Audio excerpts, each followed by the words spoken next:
trip, people! Let me start by saying there's a subgenre of television and animation that I have mostly avoided because I really haven't seen the point in going into much detail about it. And that was the time in the early 1990s when almost every cartoon seemed to have to be a Ninja Turtles ripoff. Street Sharks, Biker Mice from Mars, Cowboys of Moo Mesa. If it involved anthropomorphic animals from someone's fever dream, it had to be made into an action cartoon. I would have said every cartoon not made by Warner or Disney, except even Disney got into the act with the Mighty Ducks cartoon.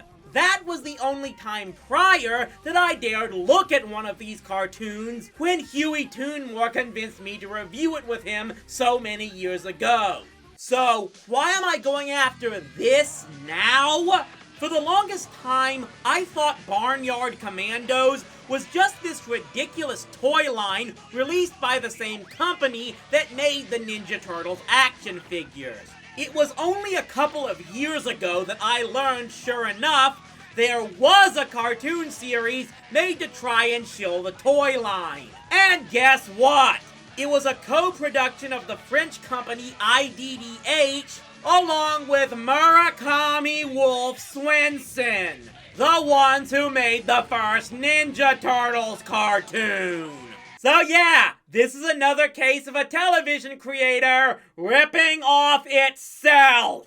And for what it's worth, it seems I'm not alone in not knowing this cartoon ever existed. The only info I could find on its broadcast history was that it supposedly was a first-run syndication show that premiered in September of 1990. Ironically, the same time that Ninja Turtles got promoted to CBS. What's more, only the first 4 of what is said was a 13-episode first season appear to be found anywhere. Why is that? We'll get there. But for now, let's see just how much Barnyard Commandos is gonna give us cartoon PTSD. Wooly Bully Rambo's PTSD! Barnyard Commandos! Barnyard crazy, but everyone dig! Barnyard Commandos! Horseback power, ram-pack punch! Barnyard Commandos! They only stop fighting when it's time for lunch! Barnyard Commandos! What the hell is that? Okay, let me make this clear. The only reason I recall this franchise today is because of the toy commercials, which had a pretty memorable jingle. Barnyard Commandos! The porks are on the move, always ready to provoke their sheepish opponents. Yeah, it's stupid, but it is catchy. So what do we have for the series itself? Someone's beyond pathetic attempt to make their own version of REM's It's the End of the World. I will note, this show came out before Animaniacs, so we can't even call it a bad attempt to rip that off. But in case you're wondering just how much of a Ninja Turtles ripoff this is, the show is about farm animals, mainly pigs and sheep, who became anthropomorphic from eating toxic waste left over from military experiments. Of course, the only reason I knew that was from reading online information, because of course the show never does anything to explain that. So now these animals are split off into factions called the Rams and the Porks, who look for just about any reason to declare war games on one another. Look at that apple way up there. I saw it first. Well, you're not gonna see it anymore because us Rams are gonna eat it. Well, we're left with no choice. This calls for war! So they get into fights over something as trivial as one apple, battle one another with ridiculous weapons whose projectiles can defy all laws of physics, until the lunch whistle blows and they all declare a truce long enough to eat. Hey, they may all be insane in the membrane, but they recognize how hard their unions fought to get those breaks. We're gonna annihilate them. Could you pass the cookies, please? We'll show those Rams no mercy. May I have the sugar, please? The Rams are led by General Carrot Crusher, who is basically if you took Zap Brannigan and made him a furry. Sir, don't you think it's time we brought out your secret weapon? What secret weapon? That's the beauty of it. Even you don't know about it. It's another one of Captain McChopper's great inventions. In that case, let's do it. I know every inch of this farm, and there are no tunnels. Ooh! Funny, that wasn't there yesterday. All right, sir. You've done it again. What are you waiting for, troopers? Rama-rama-roo! Ramalama Ding Dong is more like it. The Porks, meanwhile, are led by General Ham-Fat Lardo. It's not even worth the Buford Cannon clip, people. And his gimmick is to basically divest all the work to his subordinates while he eats. Not now, Corporal. I'm discussing strategy. But, sir, this is important. Then spill it, soldier. But it had better be good. It's lunchtime. Lunchtime? Well, why didn't you say so in the first place? That's basically the whole setting. The Porks and the Rams are always fighting one another with no farmer in sight to even consider breaking up their war games, which make the battles of spy versus spy look competent by comparison. Next time, McBroom, take a bus. Hey, wait a minute.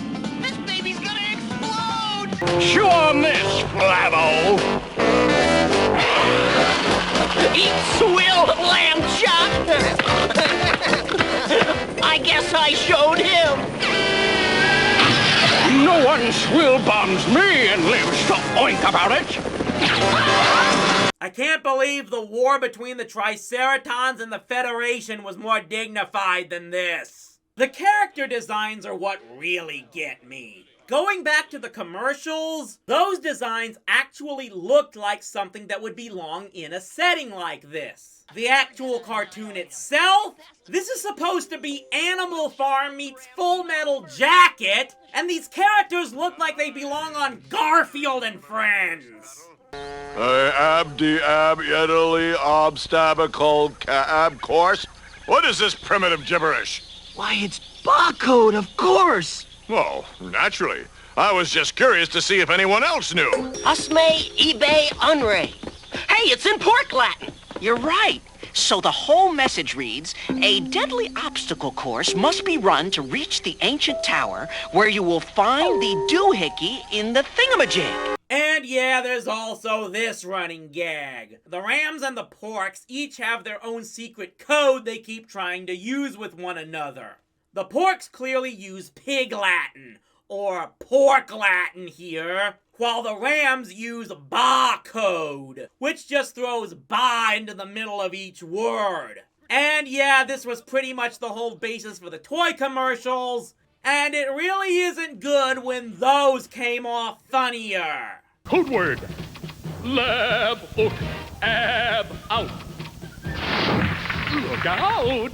Now, all of that would have been stupid enough to write home and be done with this, but believe it or not, the writers of this series, led by veteran cartoon writer Roby Gorin, actually had the mindset to put in some type of effort into this thing, because this series, or at least the first 4 episodes, actually contain a story arc.